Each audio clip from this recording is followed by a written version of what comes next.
Dear students, in this video, we are going to learn about a few more allegories, allusions, which are used in Merchant of Venice.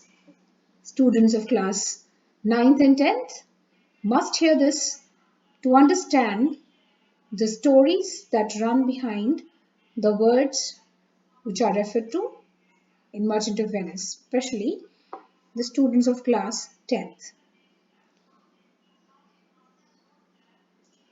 Act 1, Scene 3. We know Shylock agrees to lend Bassanio 3,000 ducats for 3 months based on Antonio's credit, but he is skeptical. Since all of Antonio's assets are tied up at sea, he confesses on one side that he hates Antonio because he is a Christian who lends money without interest, which makes Shylock's profession as a moneylender difficult. Shylock has also been offended by Antonio's public physical and verbal assaults against him for usury, which is considered a sin by Christians. When Shylock points out Antonio's hypocrisy, Antonio points out he makes the exception for Bassanio, not for himself.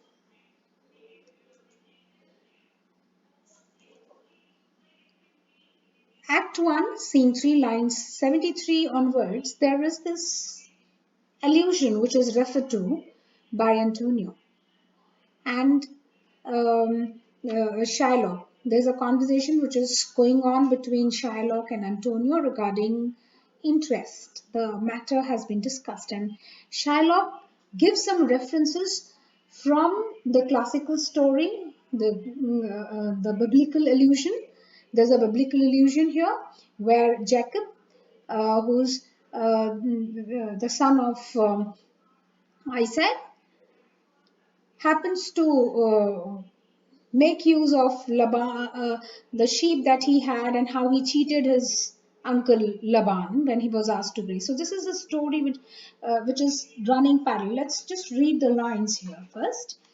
When Jacob grazed his uncle Laban's sheep, this Jacob from our holy Abraham was, as his wise mother wrote in his behalf, the third possessor. He was the third. He refers to Jacob. Jacob was given the task of grazing the sheep. And he refers to that. He was asked to do that because he's the son of Abraham. Abraham was a grandfather. His son was Isaac. And he had two sons, Jacob and Esau. Now Antonio says, and what of him? Did he take interest? No, not take interest. Not as you would say, directly interest. Mark what Jacob did. When Laban and himself were compromised, that all the earlings which were streaked and pied should fall as Jacob's hire, the eaves being rank in the end of autumn, turned to the rams. And when the work of generation was between these woolly breeders in the act, the skilful shepherd peeled me certain wands, and in the doing of the deed of crime, he stuck them up before the fulsome eaves, who then conceiving did in weaning time fall party-coloured lambs, and those were Jacob's. This was a way to thrive, and he was blessed, and thrift is blessing, if men steal it not. To prove himself correct, ethically correct, he gives the example of what Jacob did. Now, what he says, Jacob was a third possessor. Why third possessor? Because he was in succession to Abraham's property. How did he do? He fooled. There's another story where Esau, his elder brother, was supposed to be blessed by his blind father Isaac. His mother, the stepmother Rebecca, happens to send him away to do some grazing of the sheep. In the meantime, she makes Jacob wear the skin of the hairy skin in his hands and prepared some meal when he was hungry, gave him to take that food to Isaac so that he may be blessed, thinking that he is Esau. Isaac blessed him. So there's another story. This is how he became the third possessor. Now, Abraham was Jacob's grandfather. His father was Isaac. Okay. So Abraham was the grandfather whose son was Isaac, and Jacob and Esau were the two children to Isaac. Isaac was blind. Now Isaac, the father of Jacob, loved his elder brother Esau, who often gratified his relish for savory food with venison. Venison here means deer. Whenever he felt like eating deer, he would just ask his son Esau to go out, get one kill for him and cook for him so that he may savor it. Isaac was blind, mind you. He told Esau he wanted to give him his blessing, but would do so after he brought him some savory meat. Jacob's mother, Rebekah, overheard this conversation. She wanted to get his blessing for Laban. So she thought of a clever plan. She told Jacob to get two choice kids from the flock that he had. She immediately cooked a dish.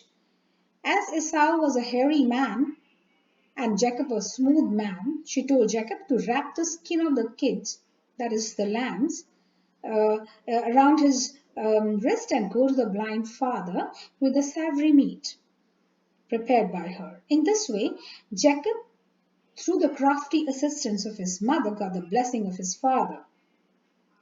Then, when Jacob went to work for Laban, there was an agreement between both of them that Jacob should receive for his services the lambs which were born with spots or stripes on their fleece. So what was the deal?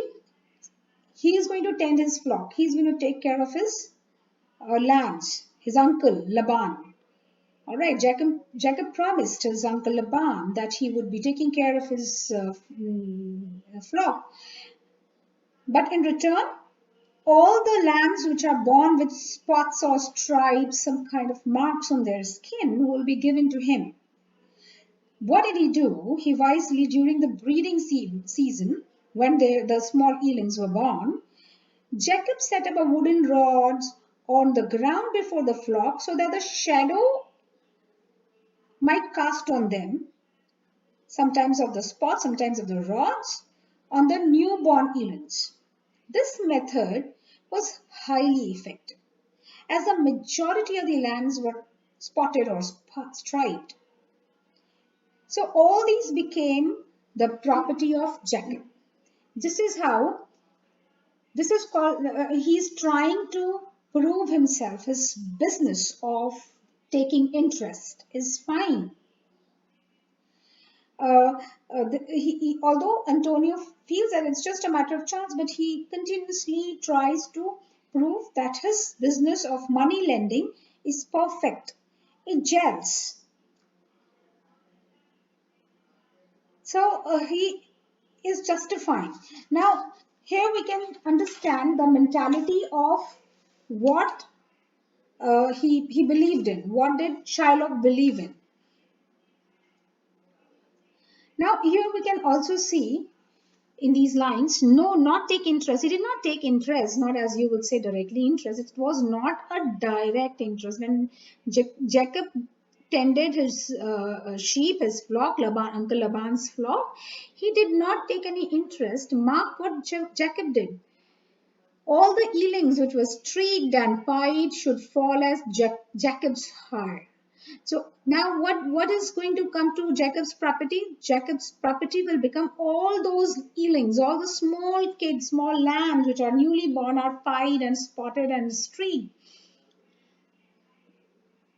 All right, so the eves being rank in the end of autumn turned to the rams, and when the work of generation was between these woolly breeders in the act, when they mated, the time come for the breeding season.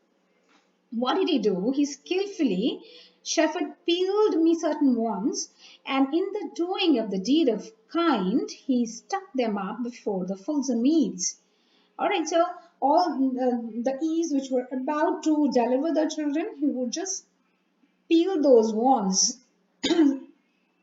strips of wood were stuck up so that the shadow of it might cast on the young born, and this is how they will be marked as striped or sometimes spotted, who then conceiving it in a weaning time fall party-colored lambs, and those were Jacobs. This was a way to thrive. This is how they got the color. They got the marked. They got marked on their skin, and this is why he could take all those of all the sheep which showed color to his property. He did not take the direct interest. Then in this also, this is the way to thrive, he says. If you may not cheat, you may not steal things, but you may still be thriving. This is also a kind of a blessing. Then just let's take a look at Act 5, line 1. Now, in this Act 5, line 1, there is a stream of, as I told you earlier also, we had quite a few references to the classical stories, Greek classical stories, especially of Thisbe, Pyramus, Troilus Cressida, Dido of Carthage, Medea, and Jason. And very often they were in this practice of using so many allusions, so many classical stories, so many biblical stories. This was a way in which they would be considered as learned and of high standard. This was a mark of high standard or something which is learned. So of great importance. Very often we'll see that there was kind of need to refer to. So while Act 5 takes place, there's, because we already know Lorenzo and Jessica were given the charge, as I've already spoken to class 10 children know, taught you about the fact that Lorenzo and Jessica were given the duty to take care of the household until Portia comes back after she finishes her prayers. Because this is what she tells them. She tells them that she'll be going away. She's going to be a little away so that in the meantime, till Bassanio comes, she's going to stay in a cave as a monk, and she'll be praying so that she may be seeking blessing for her wedded life. So for these reasons, and then Lorenzo, when they are there in Belmont, staying and waiting for Portia and Bassanio to come back.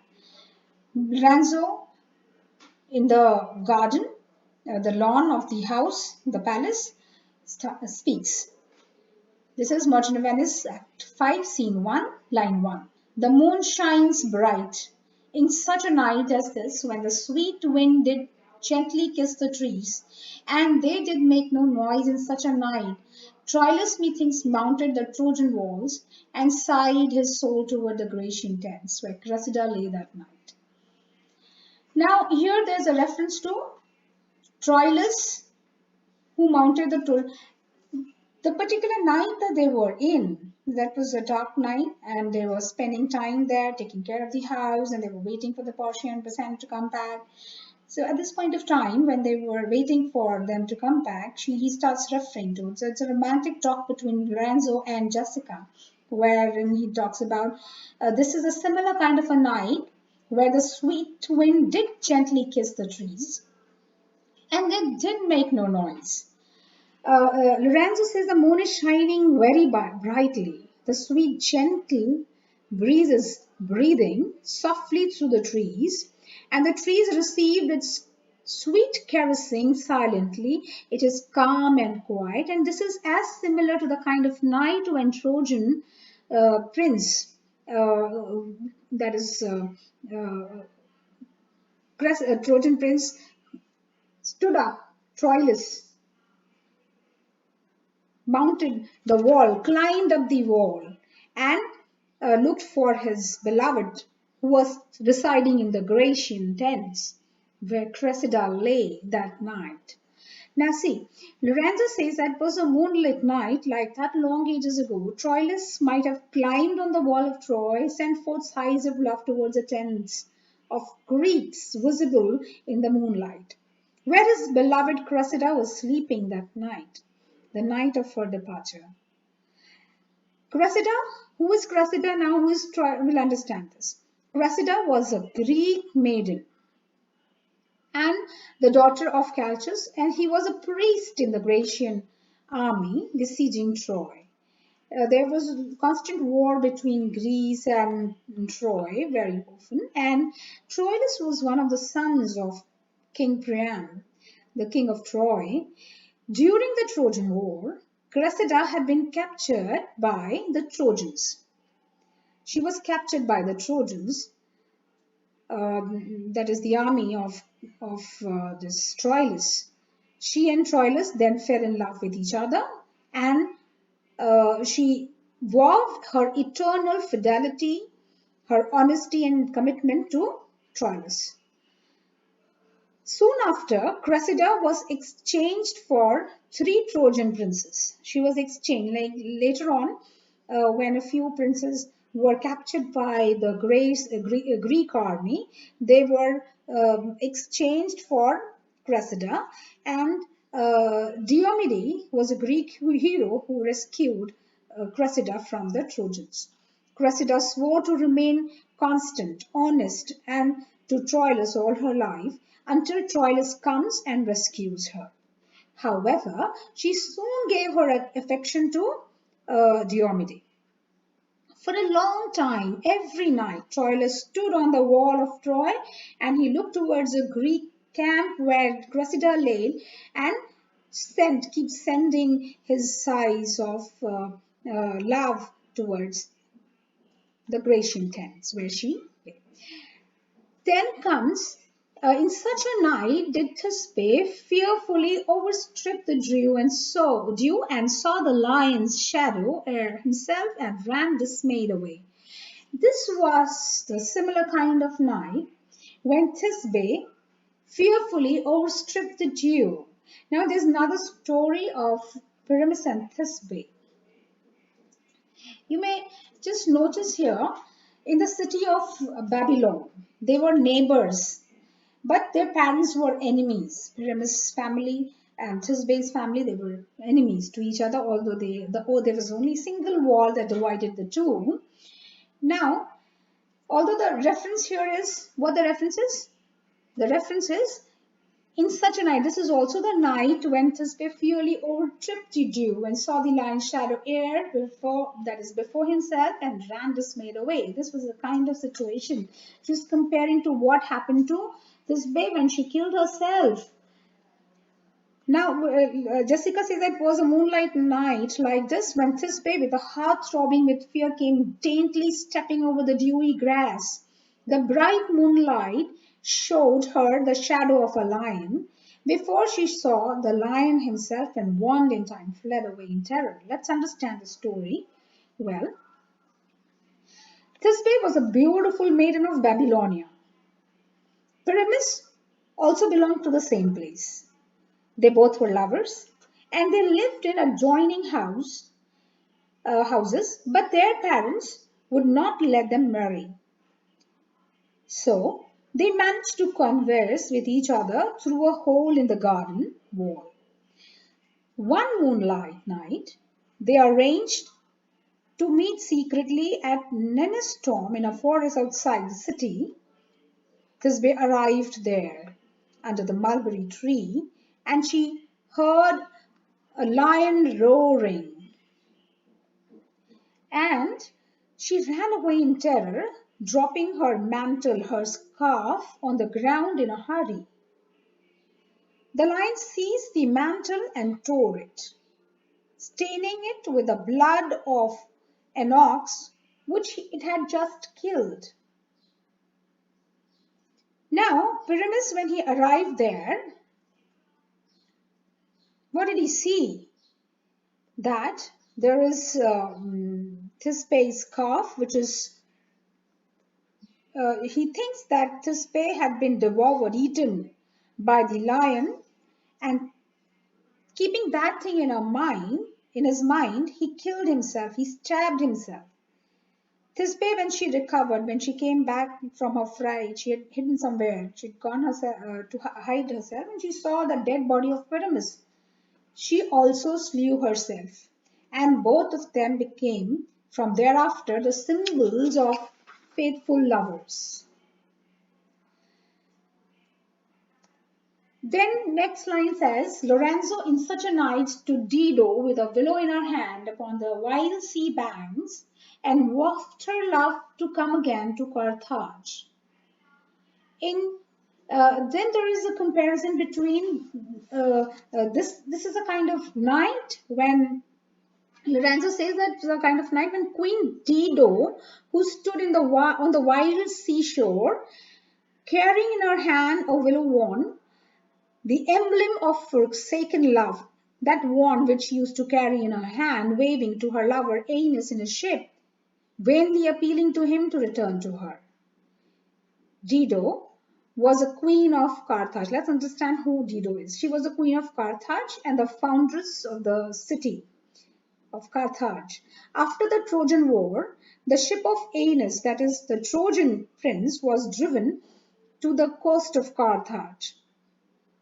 He was hospitably entertained by Dido and stayed here for a long time.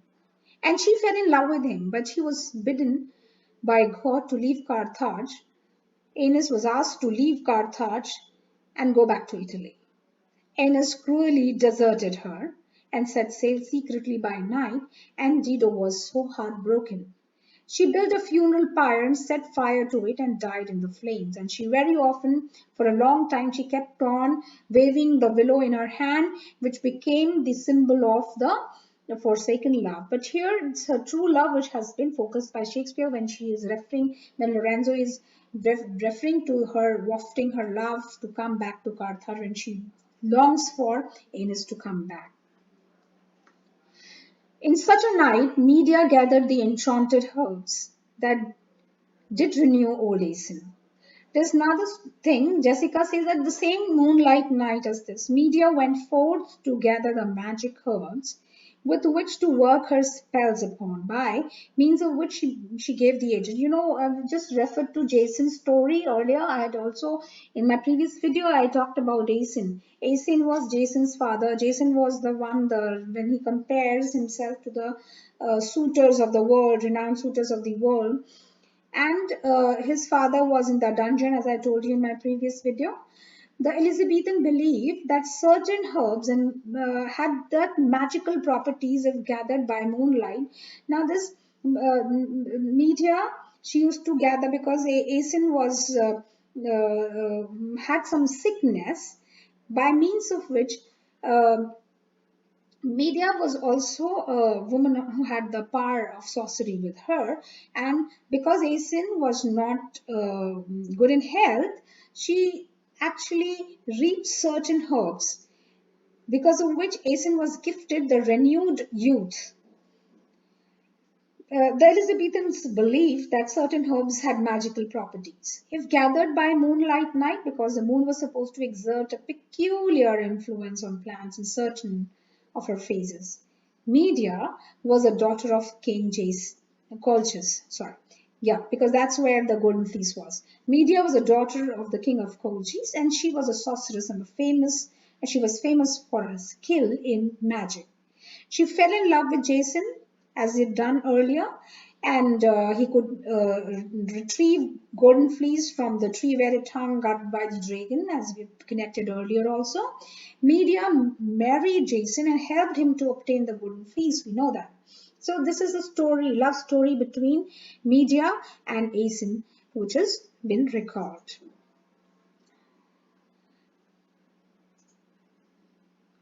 Thank you for watching, and I think this will be of great help to understand few of the allegory, the stories which run beneath these lines, which are very important. I think it has given you enough idea. Thank you and keep watching.